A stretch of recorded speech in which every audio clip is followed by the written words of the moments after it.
aux surprises de la Ligue 1, parce que vous l'avez vu, c'est Brest qui est leader, et juste derrière, c'est Nice qui l'a emporté face au Paris Saint-Germain. D'ailleurs, Raphaël, regardez-moi ce classement inattendu. Hein. Oui, il y a le Paris Saint-Germain qui est sur le podium. Ah oui, c'est vrai. Brest. C'est deux surprises peut-être, on va pas le dire pour Nice, mais pour Brest en tout cas qui est leader. Il y a Strasbourg qui est dans le top 5 également. Le Havre, 6e. Il y a beaucoup de belles surprises dans ce début de championnat. Alors, Nice peut-il être la surprise de début de saison? Qui serait la surprise pour vous de la saison? Vous m'avez fait des ardoises. On regarde vers qui vont aller vos coups de cœur de ce début d'année. On va dire comme cela. Nice pour Alicia, Nice pour Olivier Bossard. Il n'y aura aucune surprise pour Benoît Trémolinas. Peut-être Brest pour Laurie de l'Hostal. On va basculer sur Laurie, les copains. Ah, voilà, Laurie. Lyon, bien joué, Raymond, évidemment. Et Nice, en C1 pour Raphaël Sebaoun. On accueille l'attaquant de l'OGC Nice, c'est Gaëtan Laborde, qui nous fait le plaisir d'être avec nous. Bonsoir Gaëtan, merci d'être une nouvelle fois en direct dans l'équipe de Greg. Plaisir de vous accueillir. Vous savez, vous êtes toujours le bienvenu. Comment ça va, Gaëtan ? Écoute, tout va bien, hein. Tout va bien. Tout va bien. Franchement, l'an dernier, alors je ne sais pas si on avait été dur, mais on avait dit la fin de saison, le projet Ineos, il y a peut-être moins de sous. Est-ce que le projet va en prendre un coup? Est-ce que les ambitions vont être revues à la baisse? Et là, c'est un démarrage quasiment idéal, Gaëtan. Non, pour l'instant, c'est vraiment bien ce qu'on fait. On est très content. On a bien travaillé pendant la prépa.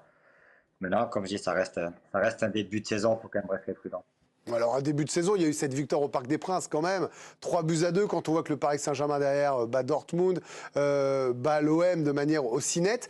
Qu'est-ce qu'on ressent à l'issue d'un tel match au Parc?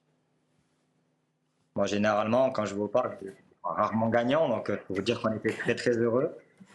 Maintenant, voilà, ce que j'ai apprécié, surtout la réaction d'équipe. Voilà, on ne s'est pas laissé endormir et on a pu récidiver un bel exploit pour gagner à Monaco aussi derrière. Eh oui, parce qu'il y a eu l'enchaînement avec cette victoire à Monaco à la quasi-dernière minute. Un mot sur l'entente avec Terem Moffi, parce que ce coup-là, c'est lui qui avait brillé du côté aussi du Parc des Princes. On a l'impression que vous avez souvent été avec des attaquants, vous avez été souvent un homme de duo, cette attaque à deux, là, comme ça, qu'on voit pas toujours finalement. Et là, ça tourne bien avec Moffi. Non, Terem, je dis souvent, hein, c'est un super mec et c'est un super joueur. Voilà, au-delà de la complicité qu'on peut avoir, voilà, c'est un soldat pour l'équipe et franchement, aujourd'hui, ça se passe très très bien. On joue l'un pour l'autre. C'est pas quelqu'un d'individualiste comme moi, donc à partir de là, c'est des bonnes raisons que ça se passe bien. Le comme moi du buteur qui vient de sortir quand même. On l'a entendu. Hein. Je vais vous passer quelqu'un que vous connaissez bien. Il s'appelle Benoît Trémolinas. Oh, Gaëtan, Benoît Gaëtan. Salut Gaëtan. Écoute, je suis très heureux pour toi de ta progression au niveau de tes performances, parce que c'est vrai que lorsque tu étais au Girondins, un peu comme moi, tu n'étais pas forcément prédestiné à sortir très rapidement dans le monde pro. Et je me souviens que lorsque tu étais au centre de formation, que tu venais t'entraîner avec nous, tu prenais de temps en temps des attentats d'Enrique et c'était toujours le joueur qui se relevait et qui repartait au combat. C'est vrai que c'était pas un poète, Enrique. Il faut le souligner parce que ça a été toujours un joueur qui s'est relevé et qui repartait au combat sans broncher. Et je pense qu'aujourd'hui, c'est un modèle pour tous les jeunes joueurs de travail, de persévérance. Et aujourd'hui, tout ce qu'il fait, il le doit à lui. Il s'est aussi adapté à un changement de poste aussi, parce que on peut dire que ton poste de prédilection, c'était être numéro 9. Et là, on voit qu'à Nice, tu joues un petit peu plus sur le côté. Et comment tu as dû t'adapter par rapport à ce nouveau poste? Après ce poste, je l'avais déjà un peu connu par rapport à Montpellier aussi. J'avais un peu sur le côté avec Derzac. Mais non, après, comme je dis souvent, l'important, c'est ce que tu fais sur le terrain, c'est l'animation que tu vas apporter. Un poste, ok, c'est un peu plus sur le côté, mais après, ton façon que tu vas y mettre, ça ne m'empêche pas d'être dans la surface, ça ne m'empêche pas de m'épanouir et essayer d'aider l'équipe comme je le veux. Donc franchement, ça se passe bien. Alors, il y a aussi un nouveau coach qui est arrivé. Là aussi, ça a fait parler, Gaëtan. Parce que je parlais des ambitions. On s'est tous interrogés, il faut être humble et se le dire.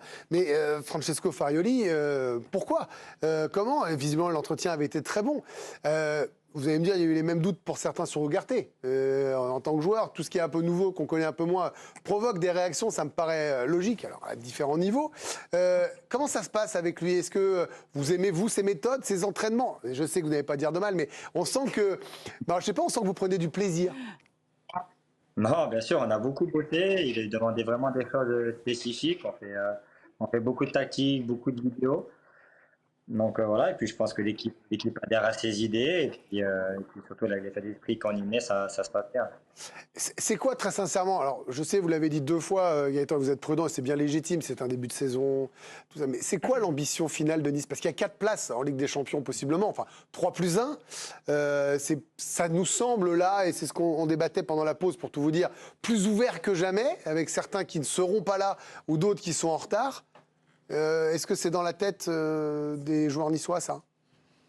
Non, non, nous, notre ambition, elle va pas changer. C'est déjà d'être européen l'année prochaine. Après, peu importe la place, forcément, plus on sera haut, plus on sera ambitieux à la faire. Mais aujourd'hui, quand il faut rester vraiment très prudent.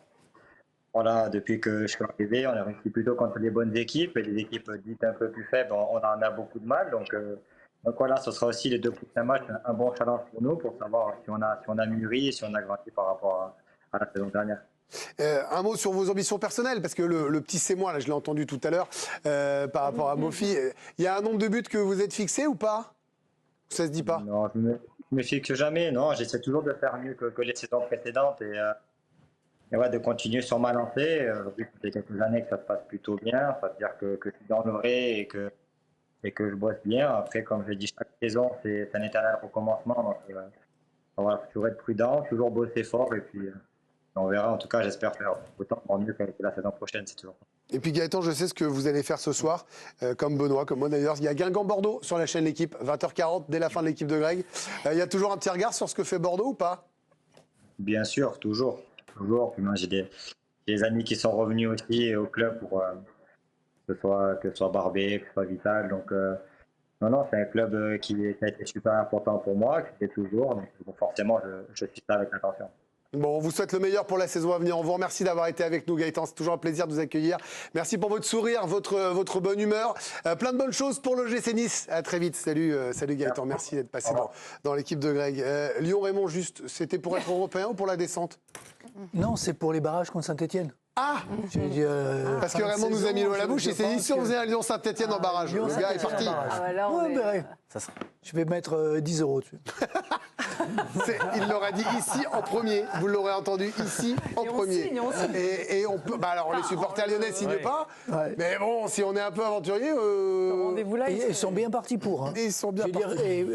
Dans l'état où ils sont, s'ils font les barrages, c'est bien. Voici le foutoir. Waouh. J'espère les réveiller.